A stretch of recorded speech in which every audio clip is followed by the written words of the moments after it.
Remix for شایان ریمیکس.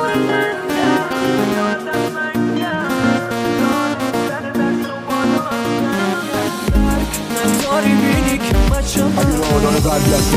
توجه نمیکنی به من تو آخری کاراشیه باشی من یادم چند داره میره بد رفتاری صداشونا در دفع منم باز هم داری تو باورم نمیشه تو مخایطم جدا باشی باورم نمیشه که تو با من وفا باشی باورم نمیشه که تو با من جانم و جان خودت روی دل داد سنگم دانی سر دست و بادم دیوانم نکن مشکلش نکن نمیدانی ولی باورش سختن دانم سختن ندوم ترم داد سنگم دانی سر دست و بادم دیوانم نکن باشم قر نکن نمیدانی ولی تو برام تکراریم بعد تو عشق چشم شد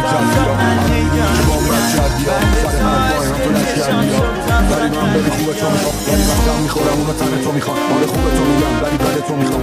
واسه تو میزنم از سگ دوی مهم میگورم و پرور کنی کاش بشه فقط منو درک کم کنی دور قلبم و قفص کشیدم سخته ولی تو واسم نفس کشیدم همین دست برو قلبم ته هر تکسی که میدم رفتی و تن من گذاشیدم تکسات بعد تو از آقم میدن تکسات میشن هر شب برو داداری بیا دیگه بچه به برو به اونم مثل من میگی داره من برو خودم میگم خودشو به چه وقت برو من واسه کم نذاشتم تو پیش من بودی که من هم نداشتم الان من شب و بود تو بیستی و خسته خونه که دوستا نیستی